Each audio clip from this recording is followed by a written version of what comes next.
Ready?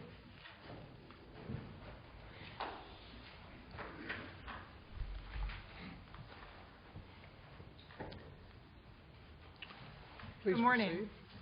Good morning, and may it please the Court. My name is Leah Nichols, and I represent the appellant Michelle Nemphos.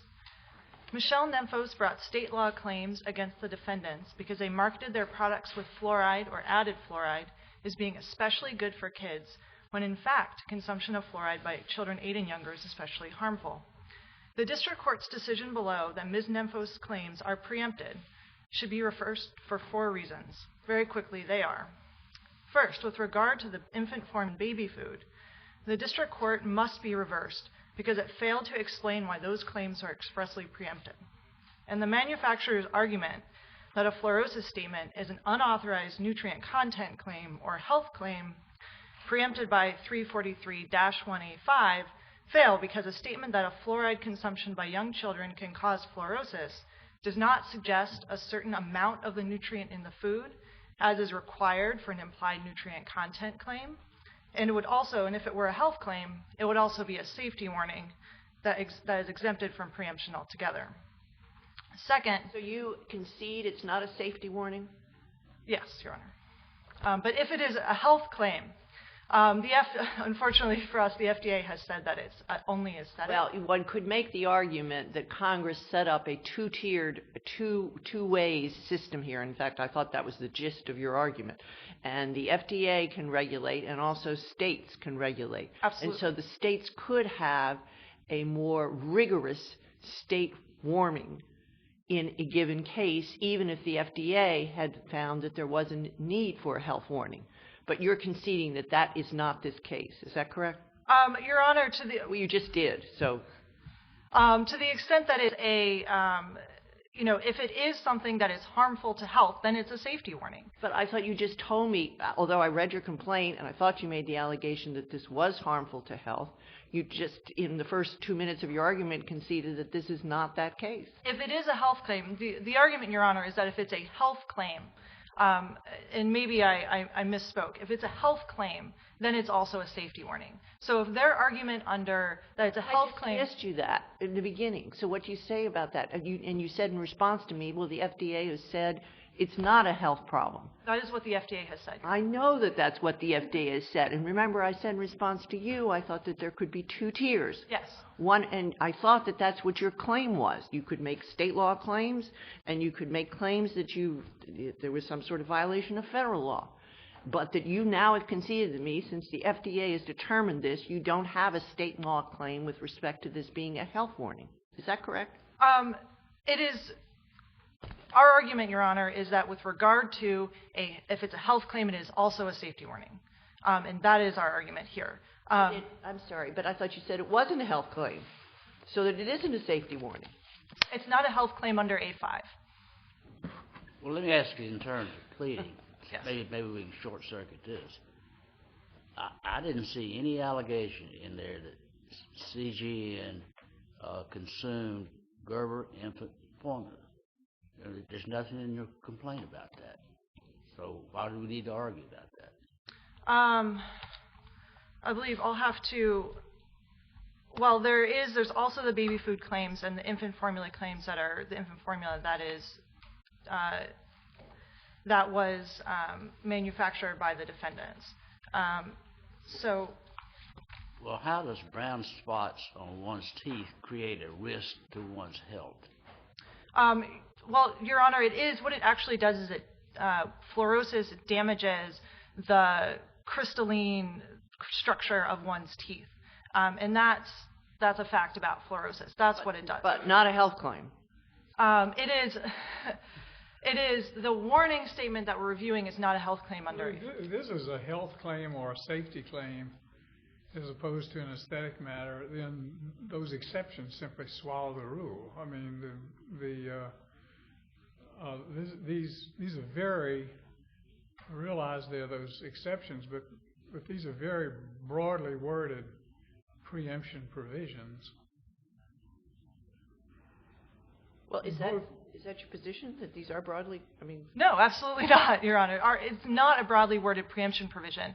It is actually quite narrow. And I think if we take a look with regard to the bottled water claims, if we focus on A1 of the preemption provision is the one that's at issue here, where it says A1 talks about saying that the state requirements that deal with a standard of identity are non-identical state requirements. It says any requirement for a food which is the subject of a standard of identity. Wouldn't bottled water be the subject of a standard of identity? There is a standard of identity that covers bottled water. The best reading of that provision. Yes. Right? That is correct, but that's not the best way to read. That's not the correct way to read the statute. So the correct way. It uses, but I keep coming back. You say it's not the best way to look at the statute, but it says any requirement for a food which is the subject of a standard of identity that is not identical to. I mean, Congress could have used the word similar, but it didn't. It used the word identical. Your Honor, in A1, what they're talking about there, what's the subject of a standard of identity is the requirement, not the food. And that is what the FDA has stated about this provision. That's consistent with what the Supreme Court has said about the preemption provisions.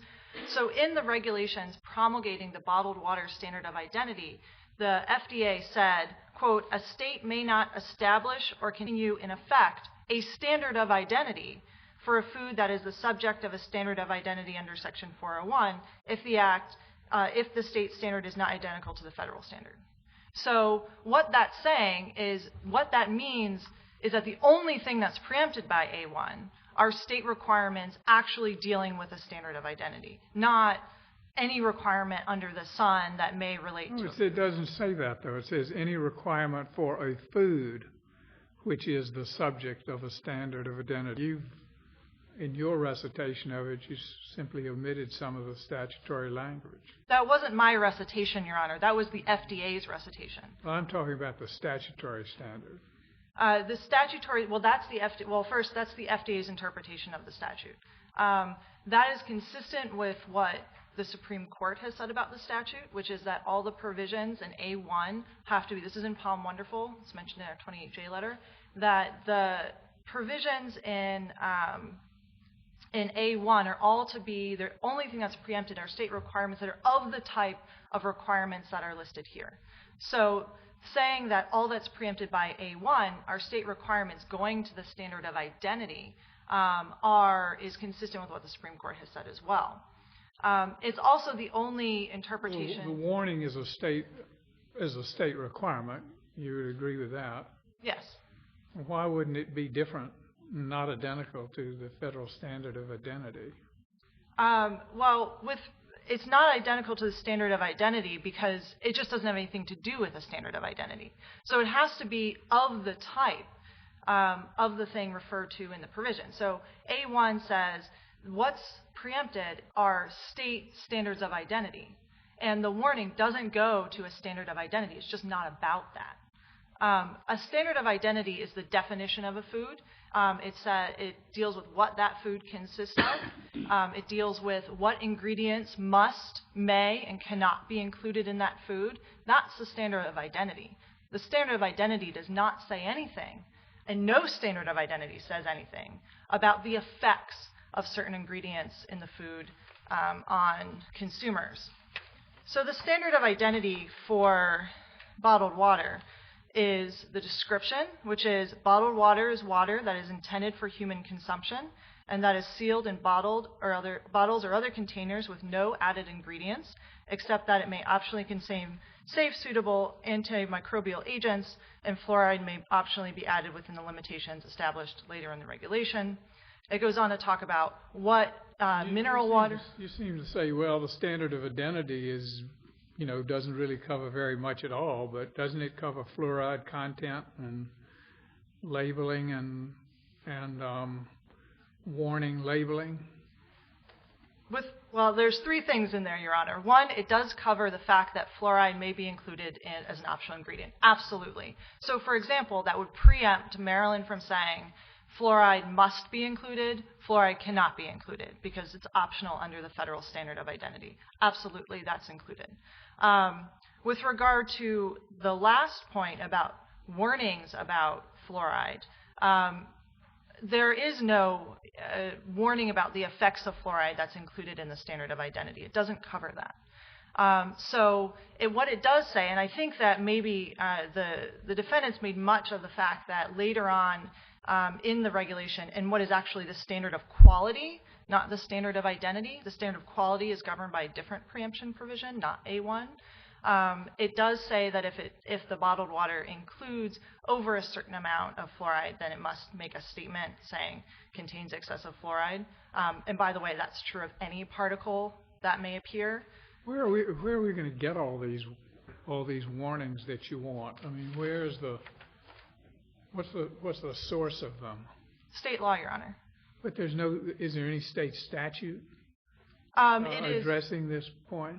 The claims there's no state statute specifically addressing this point. The claims here are brought on, tort negligence, and then also under the unfair and deceptive practices. But how are we going to make the warnings up?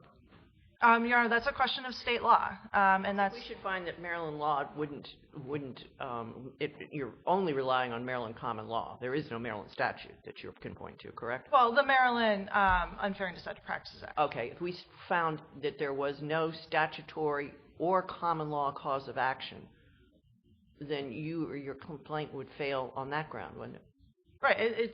It brings state law claims. If there's no basis, but I mean, then one of the yes. questions I have is I'm not a particular expert in the science here, but I mean, we're supposed to just make the content of these warnings in federal court. Are we supposed to make this all up from the bench? Your Honor, if this were to move forward, this has a excessive fluoride or not. The FDA went through a long discussion of this, and then where there were fluoride exceeded the standard of identity levels, it was going to require a warning contains excessive fluoride. At least they consider that and rejected it, I guess. But the FDA has been over this particular subject in great detail based on scientific reports and the rest. And given the fact that they've looked at it in this detail, I'm a little uncomfortable with simply devising the content of a fluoride warning in the absence of any state law case addressing this particular subject, and in the absence of any Maryland statute. If a Maryland legislature had moved, maybe we would have a different case, or if the Maryland courts had addressed it, maybe we would have a different case. Your Honor, we are not asking for anything that the FDA has already stated. The FDA has already stated that fluoride causes fluorosis when consumed by children 8 and under. But they also say it's aesthetic if it's under a certain level, and it's 0.08 in this case, as I understand it. No, that's not quite right, Your Honor. What they've said is that certain types of fluorosis, more mild forms of fluorosis, are merely aesthetic. Now, more severe forms will make your teeth fall out, and then we get into the, what is much more clearly a health and safety question, whereas here the FDA, at any rate, has said that it's merely aesthetic when it's more mild. Now, with regard to, you referenced the 0.8. The amount that's in the bottled water doesn't, the concentration doesn't dictate the level of fluorosis. What dictates the level of fluorosis is the total amount of fluoride consumed at particular important points in development. It doesn't matter sort of that you're not going to be protected from fluorosis because there's only 0.8 parts per million in the bottle. But the point, excuse me. The city of Baltimore's fluoride level is 1.0, which exceeds what the bottled water in this case was.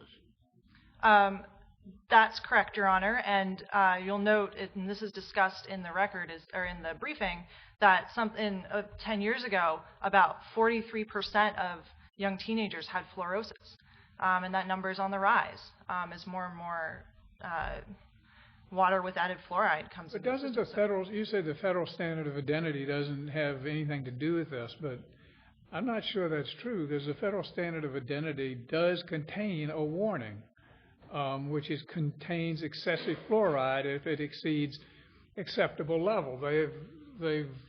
You have a standard of identity and you have a specific warning here if it exceeds acceptable levels, which contains excessive fluorides. And whatever warning you want to come up with, I'm just not sure it's identical to the federal standard of identity, and I'm not sure why the federal standard of identity doesn't address this precise problem, because it establishes a range for things to be done, marketed as bottled water, and then it establishes what you do if it exceeds that range.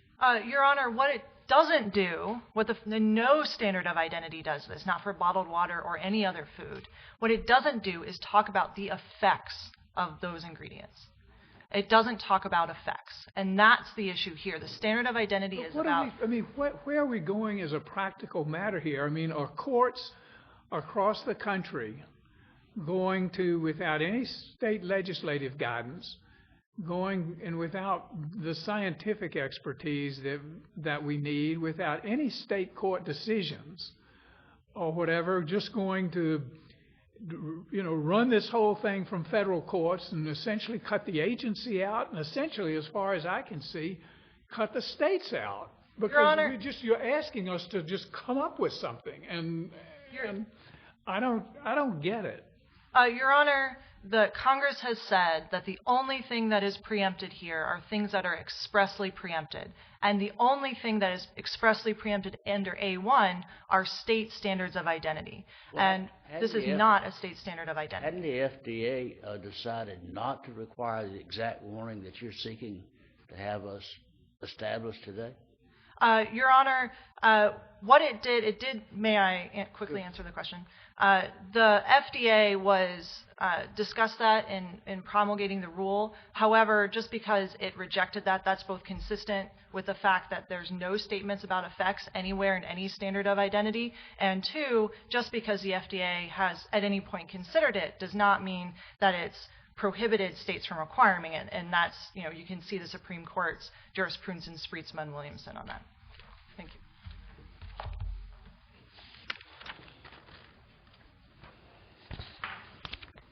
Stetson.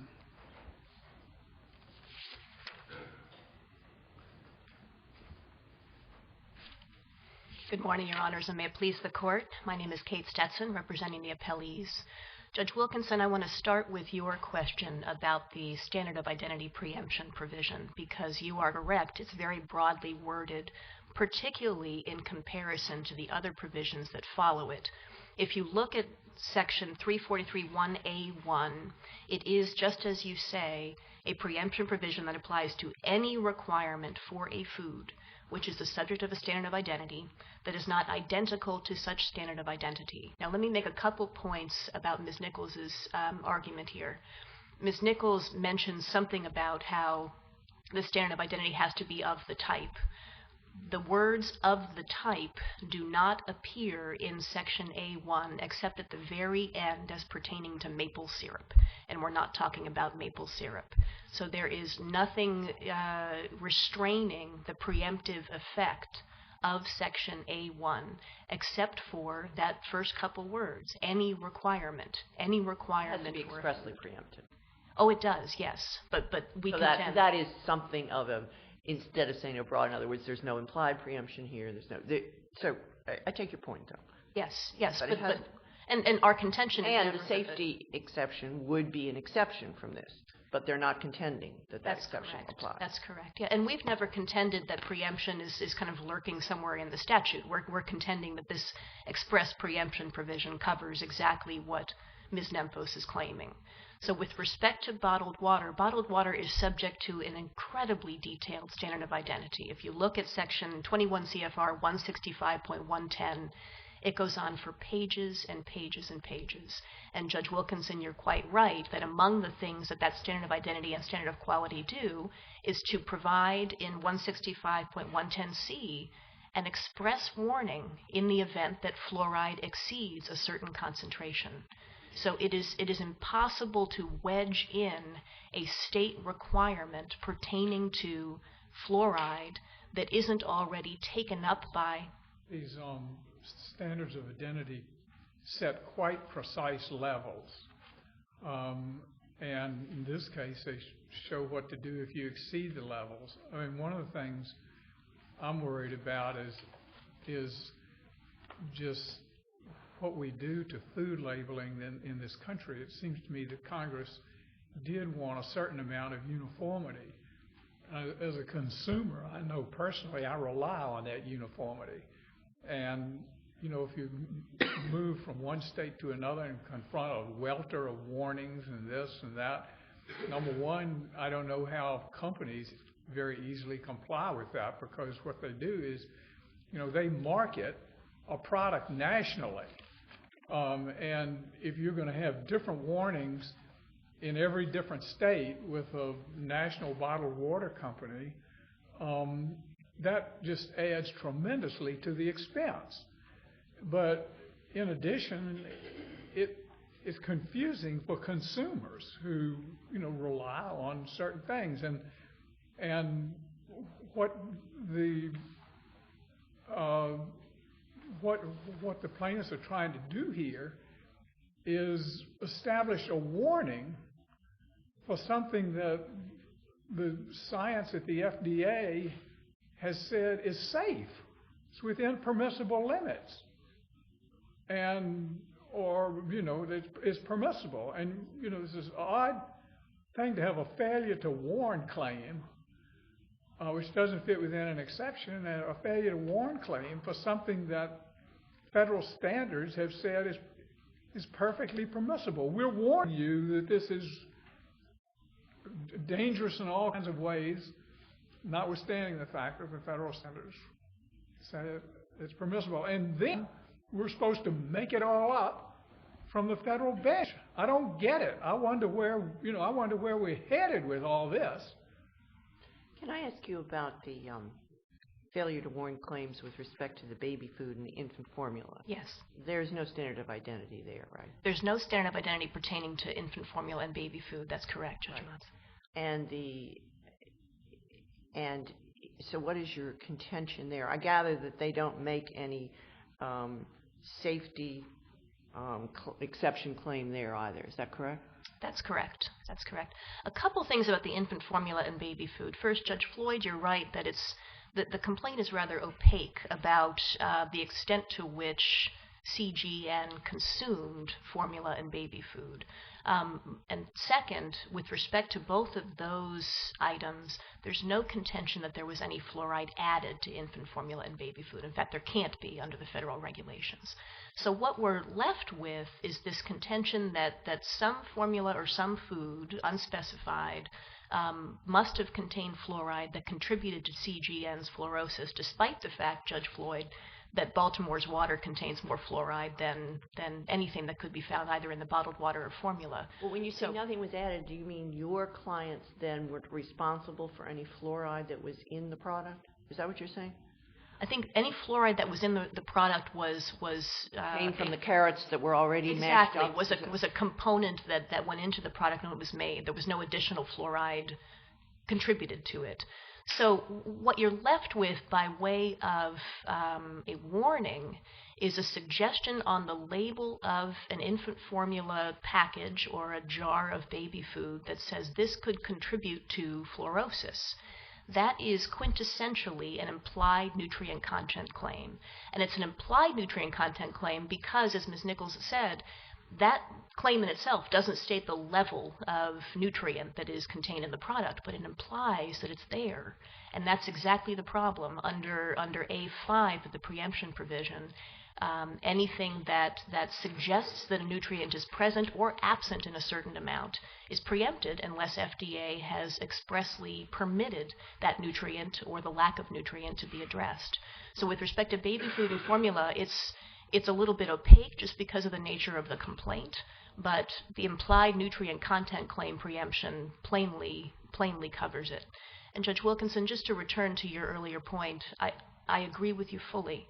I think what this case portends is a situation where hundreds or thousands of plaintiffs... Chaotic. It's just chaotic. It is, yes. And there's no evading the fact that when it comes to this particular product or these particular products, FDA has spoken, and it has spoken with a level of detail and rigor that is remarkable in its breadth. So when it comes both to the bottled water preemption and to the infant formula and baby food preemption, the claims clearly fail. Let me make one point about the request at the end of Ms. Nemphos' brief for leave to amend. Ms. Nemphos has filed this complaint and has pursued it on 3 different occasions. She first filed a complaint and then dismissed it, or filed a complaint, amended it, and then dismissed it. She filed this complaint. She's now seeking leave to amend. There's no reason to grant leave to amend because there's nothing to amend. Everything is preempted. And in any event, the district judge clearly didn't abuse his discretion in denying Ms. Nemphos leave to amend a 4th time. Can I ask you, as I read the record, you made a motion to dismiss on grounds other than preemption as well. We did. Is that Yes. incorrect? Can you outline that for me a little bit? Certainly.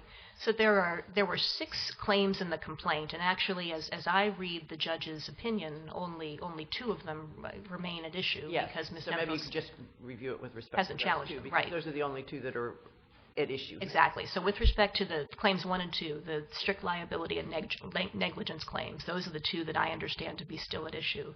The fraud claim was also dismissed based on 9B, and Ms. Nemphos has not appealed that. Right. MCPA, same thing. Ms. Nemphos hasn't appealed it, and the breach of implied warranty was also not appealed. So we're talking about strict liability and negligence, and within that realm, we're talking about design defect and failure to warn. Both of those are amply taken up by the federal regulation of bottled water and infant formula and baby food. Well, I understand your preemption claim. I thought you made a separate, even if the preemption was not an issue here, even if this was a state law claim for some reason, I thought you made the argument that the complaint failed to state a claim under state law. Am I incorrect in that? It was hard to tell because the joint appendix is so small. Yes. We made several arguments below, some of which the district judge took up and some of which he didn't need to. I'm only interested in the ones about the 2 claims that remain here. Right. What I'm asking you is, did you make a claim, did you make an argument other than preemption with respect to those 2 claims? We made a Twombly argument with respect to those 2 claims. That's what I'm asking you to Yes. tell me a little bit about. We contended, among other things, that the complaint, because of its, as I've mentioned, its opacity, doesn't adequately explain causation. Nor can it really. When bottled water is viewed as a substitute for Baltimore drinking water, as Judge Floyd observed earlier, is higher in fluoride than bottled water. It's impossible to tell from the face of the complaint how much water CGN consumed, how much baby food, what baby food, how much formula, what formula. There are a series of holes in the complaint that we think are quite susceptible to a Twombly challenge. The district judge didn't need to reach that with respect to... I understand that. Right. I understand. Right. And I understand but with respect to other than bottled water, you told me sort of the gist of what you said with respect to your Twombly claim? Other than bottled water? Yeah. Yes. I mean, the gist is what I have said, that the allegations simply are too bare and lacking to link up causatively infant formula and baby food with fluorosis. What about the marketing claim? From a pleading point of view, I didn't see any allegation about a claim for marketing baby food. Is there one in there? There is not a specific claim about the marketing of baby food. The marketing claims really came to the fore in the fraud claim and in the MCPA claim. That's where the allegation is sharpest, that the defendants marketed their product in a way that was misleading or false. Well, the good for kids portion of the claim, on the advertising claim, I'm just curious as to whether two separate companies that bottle water would have the same identical phrase on their bottles. Your Honor, I had the same question reading that complaint. The problem is we can't resolve it because we don't know where that phrase came from. It isn't explained in the complaint. But to the extent that there is a challenge directed at that particular marketing statement, the one designed with kids in mind, that challenge, that claim goes directly to the fraud and the MCPA claims. When it comes to the negligence and strict liability, to the extent that there's marketing wrapped up in that at all, when it comes to statements pertaining to advertising, let's assume that this was in advertising and not on the bottle. The Supreme Court has said in Cordell, the case we cited in our brief, that anything accompanying a label counts as labeling under the definition of labeling, which is. I had a question about that.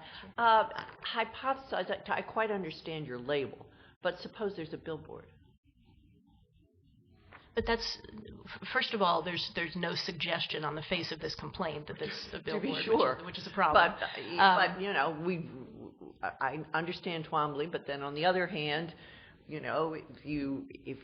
there's also law about reading complaints fairly for the plaintiff until we get into discovery. I think the most that we can say about that statement in the complaint, and again, it surfaces in the background and then in the fraud and MCPA claims, which were dismissed for different reasons and not appealed. But the most that we can say about it is that it clearly is a statement accompanying the article that is meant to be sold, which is exactly the definition of labeling under 21 U.S.C. 321M. It's exactly what the Supreme Court in Cordell held. What the Supreme Court in Cordell held is when you have a product. Two sides of the same coin. Labeling is marketing. You market through your labels. But you could market through a billboard too. You could, but what the Supreme Court in Cordell said is every label is in a sense an advertisement, and every advertisement is a label. So it doesn't matter. You're saying that a billboard would come within this definition? I don't think you really do think that.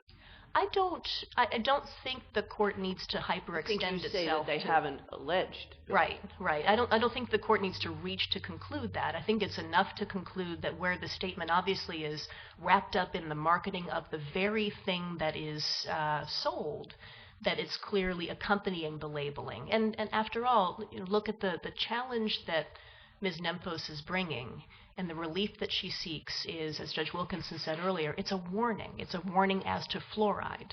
So it all ties back to the label and to the labeling and to the federal government's. We're talking about statements. As I understand the parameters of this case, we're talking about statements and warnings and labels and what have you, all attached to the actual product itself. Am I correct about that? We're talking about the wraparound to the actual bottled water or something that's on the packaging or whatever. I don't necessarily understand us to be talking about something which is extrinsic to the product. I think, Judge Wilkinson, in candor, it's impossible to tell from the complaint what the plaintiff is talking about. But my point is, even if you... The briefing here seemed to indicate that we were talking about intrinsic to the product or part of the packaging of the product, or attached to the packaging of the product, or the part of the wrapping of the product or something. That was the impression I got from reading these materials. No, I think the most accurate impression, unfortunately, is not a particularly detailed one, which is this statement accompanies the sale of the article. It is sold as the one designed with kids in mind. But my point is, even if you take that as something extrinsic to the bottle, even if it is a wraparound or on the container or on a sign next to the product in the store, that's all labeling as far as the federal government is concerned. Companies suggest a fairly strong nexus. I think it is safe to say that there is a strong nexus, particularly, again, when you look at what Ms. Nemphos is alleging. What she is claiming is that there should be a warning on the label pertaining to fluoride. That warning plainly is preempted by the federal regulations we've already discussed. So whether you take that marketing statement as something that appears on a sign next to the product, or on the wraparound of the product, or on the container of the product, or on the bottle itself, that statement is wrapped up in the labeling, and that gets you right back to Section A1's broad preemption provision, which says any requirement for a food that is subject to a standard of identity, and this one plainly is. I mean, it is just sort of trying to apply the statutory language there. What they want is a warning, and they want that warning with respect to a food which is the subject of a standard of identity. And you can't get to where the plaintiff wants to go by trying to shrink the words standard of identity, because it just says a food which is subject to a standard of identity. That's right. And that language is the language of food which is subject to a standard of identity is broader than something that says any requirement inconsistent with a standard of identity or what have you. It's that language, any requirement for a food which is the subject of. That's what broadens it. But that only applies to the water.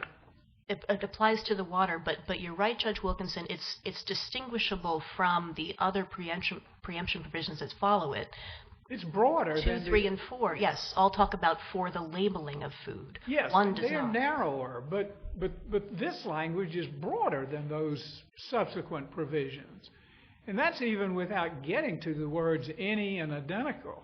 I mean, these preemption provisions are written differently, and of all of the lot, this one is the broadest. Yes, that's correct. That's correct. Particularly when you take into account the way that FDA has defined not identical. It has said that means obligations that are not imposed by or are different from. So basically anything that is not within the standard of identity is off limits. A state can pass a parallel law identical to the standard of identity, but it can't regulate beyond that, and that, of course, is exactly what Ms. Nemphos is seeking to do. So with respect to... It isn't just a floor. There are two types of preemption provisions. There are floors, right, and there are ceilings. This has to be a ceiling. Oh, it's clearly a ceiling, the way that it is constructed. Yes, Your Honor. I see my time is up if there are no further questions. Thank you. Ms. Nichols, would be happy to hear from you in rebuttal. I'll begin with what was a discussion at the end, which is the scope and reading of the A1 provision. Your Honor, if the reading proposed by the defendants is correct, that's an astoundingly broad preemption provision. That means that if a state has a regulation that requires milk to be refrigerated at 40 degrees, it is preempted. That means that if a state says, here are some important, handling procedures of certain foods, that is preempted. If a state has a requirement that is identical to other labeling requirements. What we're doing here is we're dealing with your request of a failure to warn. And to win your case, you have to prove that the warning you want, the warning, is not a requirement, as the statute speaks about requirements. And if